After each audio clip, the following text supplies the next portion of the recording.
আমি এই ফিল্ম ইন্ডাস্ট্রির একটা আল্লাদি মেয়ে। শাকিব খান এবং এই ধরনের আসলে নাম নিয়ে আলোচনায় থাকতে চান, এটা তো এক একজনের রুচির ব্যাপারই বলবো। এখন তো ভাইরাল শুধু যে শিল্পী তাও না, বাইরের মানুষও এরকম করে। কেন করে আমি আসলে জানি না। আমার বাবা মা কিন্তু আমাকে কখনো জোরেও ধমক দেয়নি। আমার মার চোখ দেখলেই বুঝতাম পছন্দ করছে না। বেশিরভাগ চলচ্চিত্র অভিনয় শিল্পী যারা আছেন তারা শাকিব খান এবং এই ধরনের আসলে নাম নিয়ে বিভিন্ন মুখরোচক গল্প বলে আলোচনায় থাকতে চান। তো এই প্রসঙ্গে আপনার কি মনে হয় আসলে? না, আসলে এগুলো যার যার ব্যাপার। হ্যাঁ, এখন একজনের নাম নিয়ে সে ভাইরাল যদি হতে চায় বা যদি দর্শকদের মনের মধ্যে থাকতে চায়, হ্যাঁ, বা তাদের সবসময় যেন নিজেকে উপস্থাপন করতে চায়, এটা তো এক একজনের এক এক রকম রুচির ব্যাপারই বলবো। তো আমার কাছে এগুলো আসলে মনে হয় যে কি দরকার, কেন।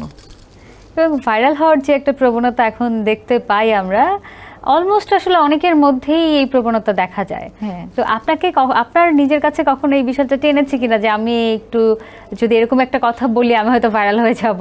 না, আপনাকে দেখলে বোঝা যায় খুবই শান্তশিষ্ট একজন মানুষ। তো কি মনে হয় আসলে এগুলো করা কতটা যৌক্তিক?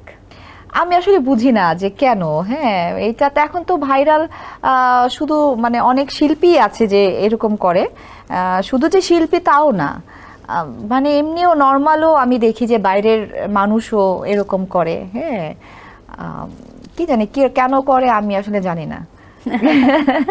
আপু, আপনি যতদিন কাজ করেছেন একটা বলয়ের মধ্যে ছিলেন, আবৃত ছিলেন বলা যায়, কারণ আপনার মা একজন জনপ্রিয় অভিনেত্রী এবং হ্যাঁ, তার আমি বলি আমি যখন অভিনয় করতাম আমি খুব মানে চুপচাপ থাকতাম, কারণ বলা যায় না কিসে থেকে মানে কার সাথে কথা বলবো, আম্মা আবার রাগ করবে। হ্যাঁ, আমি এই জন্য চুপই থাকতাম। তো আমার শুটিংয়ে তো আম্মা যেত, বেশিরভাগই আম্মা যেত বা আব্বা যেত। তো আমার বাবা মা কিন্তু আমাকে কখনো জোরেও ধমক দেয়নি। আমার মার চোখ দেখলেই বুঝতাম যে এটা পছন্দ করছে, হ্যাঁ, এটা পছন্দ করছে না। হ্যাঁ, তো উনি এমন ভাবে তাকাতো আর কি। তো ওই জিনিসটা আর আমি করতাম না।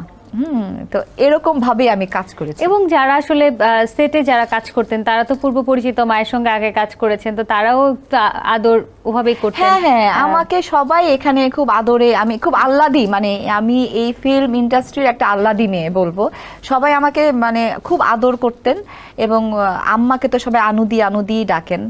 তো সেই হিসাবে আমার মামা, হ্যাঁ, আন্টি, হ্যাঁ, আঙ্কেল, সবাই, এগুলোর অভাব নাই প্রচুর। তবুও এই যে বলয়ের মধ্যে ছিলেন, তবুও কখনো এরকম হয়েছে কিনা যে কারো কাছ থেকে কোনো একটা নেগেটিভ ইঙ্গিত যেটি আপনাকে হয়তো একটু কষ্ট দিয়েছে? না না না না, এগুলো কখনো হয় নাই।